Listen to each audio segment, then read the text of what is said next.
Missouri couple is thankful to be alive and recovering in our metro after surviving a small plane crash in southeast Iowa earlier this month.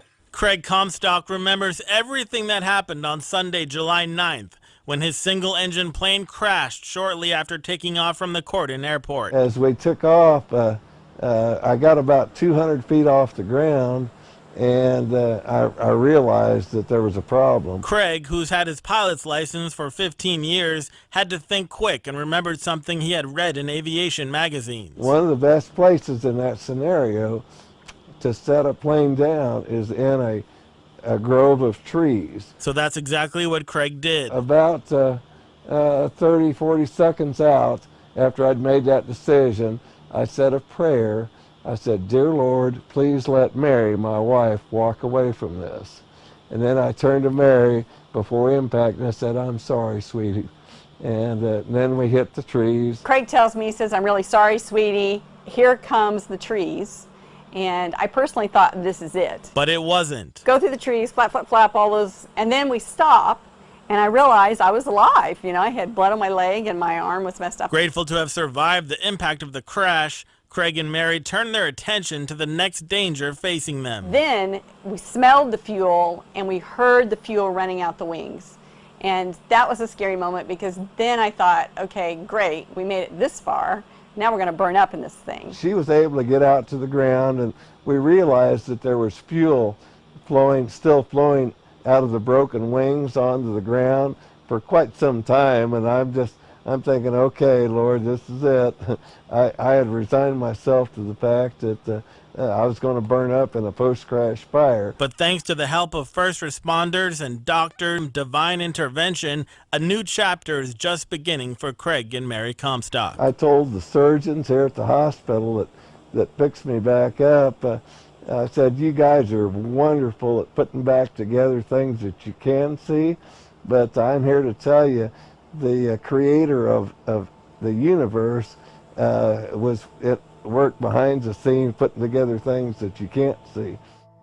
Craig and Mary say they believe God has a purpose for them. They're not sure what it is yet, but they believe that's the reason they survived a plane crash, and they're expected to fully recover from their injuries. Aaron? Finally, one woman's guardian angel. Take a look at this incredible video. You can see her struggle to cross the tracks. There's a guy from New Jersey. He comes racing towards her. His name is Joe Mango. He leaves his car, he sprints to her side, and he pulls her away. Look at that, with seconds to spare. She was taken to the hospital as a precaution. Joe insists he is not a hero. He says he saw something needed to be done, and he did it. Divine intervention.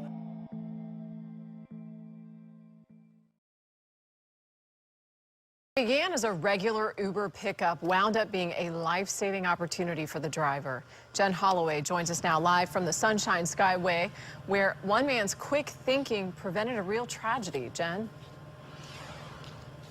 You know, Jen, taking the time to listen and truly understand somebody's personal pain, it's not a typical requirement of an Uber driver, but one man did, Chad Farley, and in doing so, he saved a stranger's life. Call it compassion behind the wheel. The Bible says a broken spirit, who can bear that? You know, and that's what he was, a broken spirit. Chad Farley says he instantly knew his passenger was in pain. This guy was obviously in trouble. He was obviously in trouble. This guy was just told that he got brain cancer. His request was to be dropped off at the top of the Skyway Bridge, some 200 feet above the water. But instead, Farley pulled into the Skyway's North Pier parking area and began to pray with his passenger. What surprised me is when I completed my prayer, he started praying, but his prayer was very awkward, jumbled, and he didn't know what to say, but it was like he was trying. And talk about a broken spirit, you know. But before the man got out, Farley made a very smart decision. Then I said, you know what, I want to remember you So can I take a picture? And with one quick click, I took the picture and he gave me a peace sign, and I gave him a smile. And as the troubled young man walked towards the water, Farley called 911. And within minutes, 2 troopers arrived just in time to save his life. Farley firmly believes everyone was in the right place at the right time by the grace of God. like a chess piece, chessboard, he put everybody in their place to be used to do his will, and the end result, the guy's alive. That's it. That's...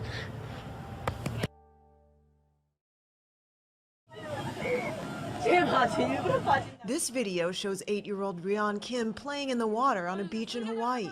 His grandfather gestures to him to get out. But when the boy tries to leave the water, the waves suck him back in. For a few seconds, Ryan's mother, Yura, and his grandfather struggle to reach him. That's when Christopher Tuncap raced in to help. The minute I saw the second wave come, that's when I got up and I started sprinting.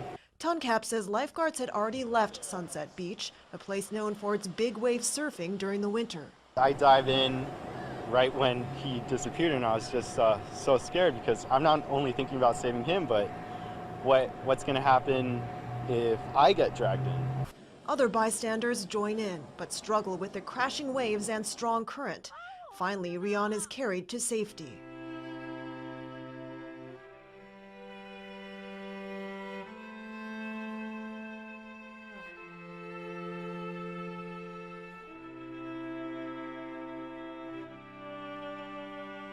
I thought that maybe my son will die.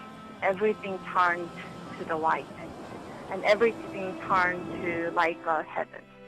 Yura says her son swallowed a lot of water, but was otherwise okay. I'd like to say thank you, and I'd like to express my gratitude to them. Divine intervention. Divine intervention.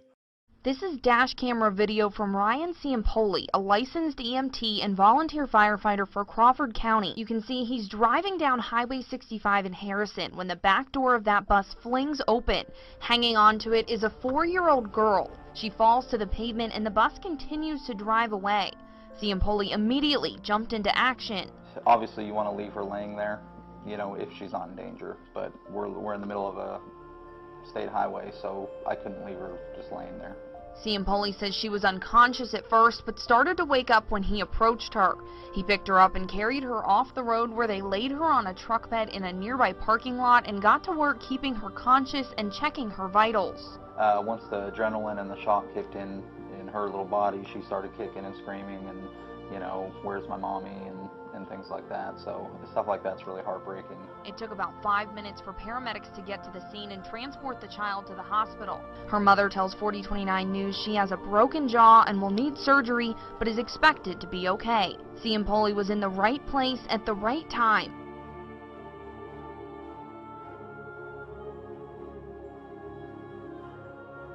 And never would you think driving down the road that something like that would happen. On the road to Biloxi, Mississippi, a stray car hits a massive truck and a fiery explosion rains over the road. Holy cow, that guy's dead, dude. This footage was captured by David Fredrickson's dash cam. What are you gonna do? Focusing. I got a fire extinguisher. You know how to use it? He stopped his truck and immediately got out to help. He ran towards the burning car and, to his surprise, he saw a little girl's head pop out of the back window. He got to the front door and saw the immovable body of an old woman.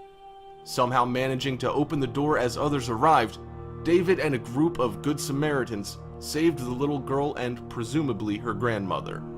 David later told reporters that he believes he was put at the scene by God.